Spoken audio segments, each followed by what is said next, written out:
진보당 대변인 홍희진입니다. 오후 브리핑 4건 진행하겠습니다.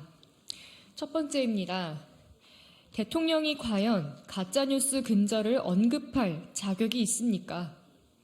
윤석열 대통령이 제3차 민주주의 정상회의, 기술, 선거 및 가짜뉴스 세션 모두 발언을 통해 가짜뉴스는 사회적 갈등과 분열을 야기한다. 이는 민주주의에 대한 분명한 도발이라고 주장했습니다. 언제나 그렇듯 부끄러움은 우리 국민들의 몫이 되었습니다. 윤석열 대통령이 과연 가짜뉴스 근절을 언급할 자격이나 있는지 되묻고 싶습니다. 최근 방송통신심의위는 대통령을 풍자한 영상에 가짜뉴스로 사회질서 혼란을 야기했다며 접속 차단을 의결했습니다. 딥페이크가 아니라 방송 연설을 짜집기한 단순한 풍자 영상이었습니다. 풍자와 가짜뉴스조차 제대로 구별하지 못하는 현실은 방송과 언론 전반에 대한 입틀막으로 귀결되기 십상입니다. 이것이 민주주의가 아님은 분명합니다. 아울러 인공지능과 인터넷봇 기술을 활용한 가짜뉴스만 문제가 되진 않습니다. 정치적 목적의 노골적인 거짓말 또한 심각하고 명백한 가짜뉴스입니다.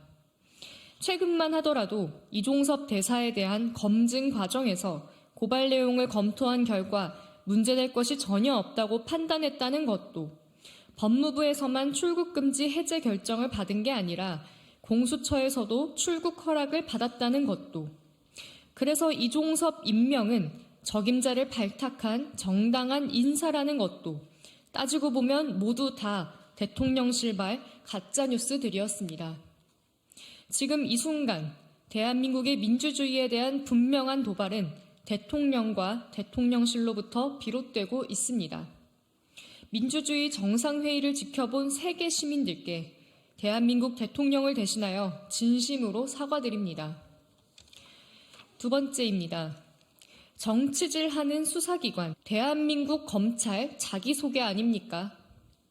축소, 은폐, 외압 의혹의 당사자는 이종섭 호주 대사인데 대통령실과 국민의힘은 M1 공수처만 닥달하고 있습니다. 한동훈 국민의힘 비대위원장이 공수처가 총선을 앞두고 정치질을 한 것이라며 검사를 오래 했지만 이렇게 정치질하는 수사기관은 본 적이 없다는 취지의 그야말로 뻔뻔한 발언을 내놓았습니다. 하지만 이를 어떻게 합니까? 국민들은 검사 출신의 윤석열 대통령 취임 이후 정치질하는 수사기관이라고 하면 대통령과 검찰을 가장 먼저 떠올리게 되었습니다. 만인에게 평등하고 엄정해야 할 대한민국의 법이 유독 대통령 부부 앞에서만 맥을 못 추는 것이 어디 한두 건이 되겠습니까? 대표적으로 도이치모터스 주가 조작 사건만 해도 그렇습니다. 1심 판결문에 무려 37번 등장하며 계좌 3개가 48번이나 주가 조작에 활용되었다고 명시되어 있지만 김건희 여사는 단 한 차례의 소환 조사도 받지 않았습니다. 게다가 최근에는 지난 7일 예정되었던 재판을 느닷없이 총선 이후로 변경하기까지 했습니다. 이게 정치질이 아니면 대체 무엇이 정치질이란 말입니까? 대통령의 최측근으로 본인 역시 검사 출신이면서 법무부 장관까지 역임했던 한동훈 위원장 또한 이 정치질과 과연 무관하다고 항변할 수 있겠습니까? 대한민국 국민으로 오래 살아왔지만 이렇게 정치질하는 검찰은 본 적이 없다는 것이 우리 국민들의 심정입니다. 어떻게든 이종섭을 지켜보겠다고 M1 공수처만 잡지 말고 검찰의 정치질부터 즉각 중단하길 바랍니다. 세 번째입니다. 이태원 참사 책임도 묻지 말라며 입틀막, 편향적인 선거방송심의위원회입니다.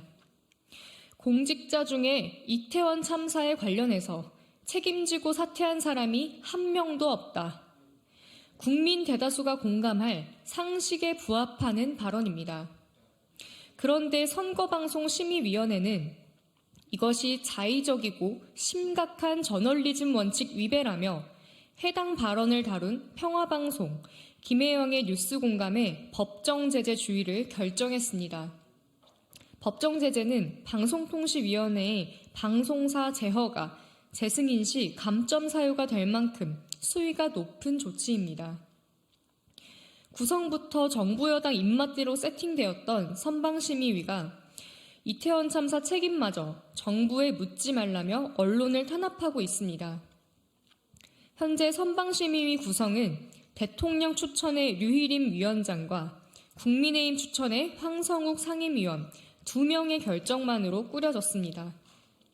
심지어는 심의 대상이 될 수 있는 TV조선에도 추천권을 주면서 그 몫으로 손영기 위원이 들어가 있는 상황입니다. 사회적 참사에 대해 정부의 책임을 묻는 것에 대한 제재 조치는 선방심의위의 횡포이자 국민의 알 권리 침해입니다. 민심은 외면, 윤심만 경호하는 편향적 선방심의위 제재 결정을 당장 철회하십시오. 마지막입니다. 고물가 잡으랬더니 애꿎은 국내 농업 잡는 정부입니다. 윤석열 대통령이 물가 안정을 위한 특단의 대책이라며 수입 과일 공급 대폭 확대를 내놨습니다. 마치 과일 가격 상승이 물가 상승의 주범인 양 잡아대고 있지만 농축산물이 정체 물가에 미치는 영향은 미미하다는 전문가들의 지적이 잇따르고 있습니다. 대통령은 875원 대파를 보며 이만하면 됐다며 혼자만 흐뭇해하고 국민의힘은 금사과의 원인마저 지난 정부의 소득주도 성장 때문이라며 남 탓을 하고 있습니다. 이러니 물가 상승도 고물가에 시달리는 국민의 분노도 해결되지 않는 것입니다. 정부 여당이 추진하는 금사과 대신 체리, 키위, 망고스틴 먹으라는 땜질 처방에 농민들은 절규하고 있습니다. 이상기후, 높은 생산 비용에 시달리는 농민들에 대한 대책은 없고 수입 과일 확대만 추진하니 농민들은 죽으라는 거냐는 원성이 터져나올 수밖에 없습니다. 정부 여당은 총선까지만 떼어보겠다는 심산을 버리고 고물가 해결을 위한 중장기적 대책을 세워야 합니다. 지금의 땜질식 과일 수입 지원은 국내 농업 생산 기반 붕괴로 향후 과일값이 더 치솟게 만들 수 있는 무책임한 접근입니다. 물가 대신 농민 잡는 무분별한 수입 과일 공급이 아니라 기후 변화에 따른 농업재해 대책, 농산물 유통구조 개선 등과 같은 근본 대책을 세우길 바랍니다. 이상입니다.